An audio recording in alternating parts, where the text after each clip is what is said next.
International law has evolved over centuries, reflecting changing political landscapes, economic needs, and philosophical ideas. Here is a deeper look into its historical development. Early foundations of international law. Ancient civilizations. Early forms of international law can be traced to treaties between ancient civilizations, such as the peace treaties of Mesopotamia, the Hittite-Egyptian treaty around 1259 BCE, and diplomatic relations in ancient Greece and Rome. These early agreements focused on peace, trade, and border regulation. Roman law influence. Roman jus gentium, or law of nations, regulated interactions between Romans and foreigners, laying a foundational concept for a universal legal framework. Medieval period and the influence of religion. During the Middle Ages, the Roman Catholic Church and the Holy Roman Empire exerted authority over legal matters across Europe. International law during this time was often grounded in canon law and Christian theology, regulating relations between Christian states and non-Christian territories through the concept of just war, or bellum justum. Decentralization of power. As the power of the papacy declined and feudal states gained independence, the idea of sovereign states emerged, fostering the need for legal frameworks to regulate interstate relations. The Treaty of Westphalia, signed in 1648, marked the birth of modern international law. The end of the 30 Years' War. This treaty recognized state sovereignty and the principle of non-interference in domestic affairs. This treaty laid the foundation for the modern state system by recognizing independent nation-states and defining the legal equality of states. The rise of natural law and rationalism spanning the 17th to 18th centuries. Hugo Grotius, who lived from 1583 to 1645, is often considered the father of international law. His influential work, De Jure Belli ac Pacis, which translates to On the Law of War and Peace, advocated for a secular and rational approach to international law. This was based on natural law, universal principles derived from reason rather than religion. Natural law theory held that certain legal principles, like the freedom of the seas, applied to all states regardless of their consent. Legal positivism in the 19th century marked a shift from natural law.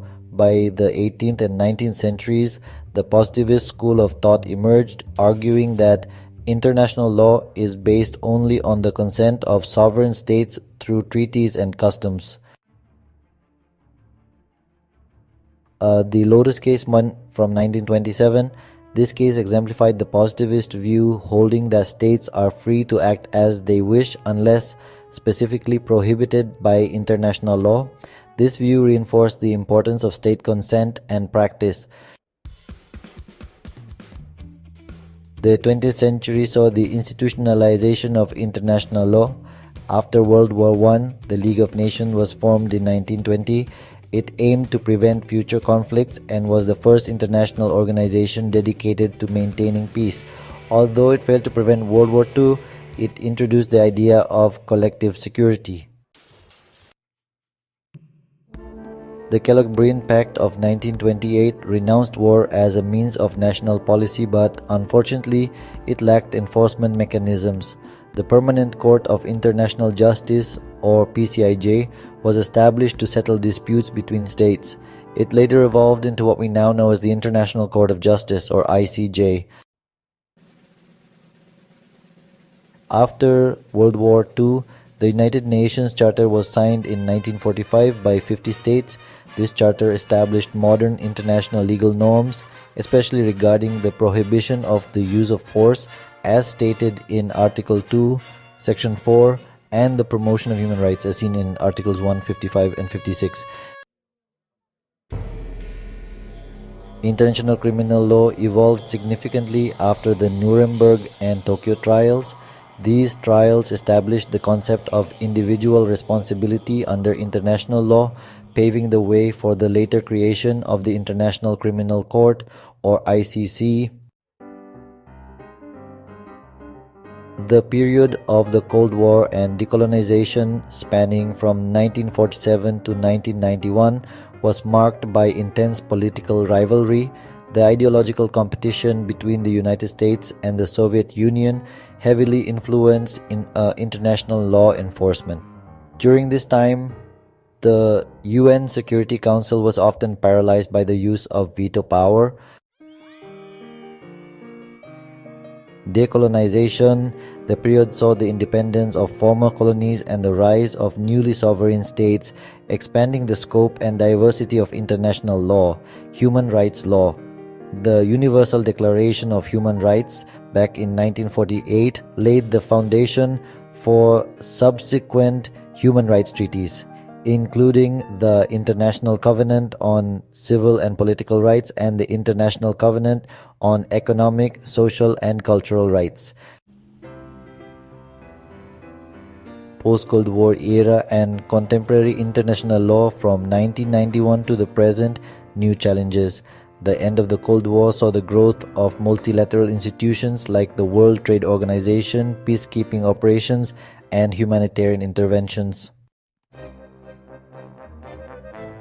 Rise of non-state actors. International law now includes multinational corporations, non-governmental organizations, and individuals as subjects under various legal regimes such as human rights and environmental law. International criminal justice. The Rome Statute, established in 1998, created the International Criminal Court, or ICC, to prosecute war crimes, genocide, and crimes against humanity. Environmental and space law. New areas of regulation have emerged, including environmental treaties like the Paris Agreement of 2015 and frameworks for outer space governance.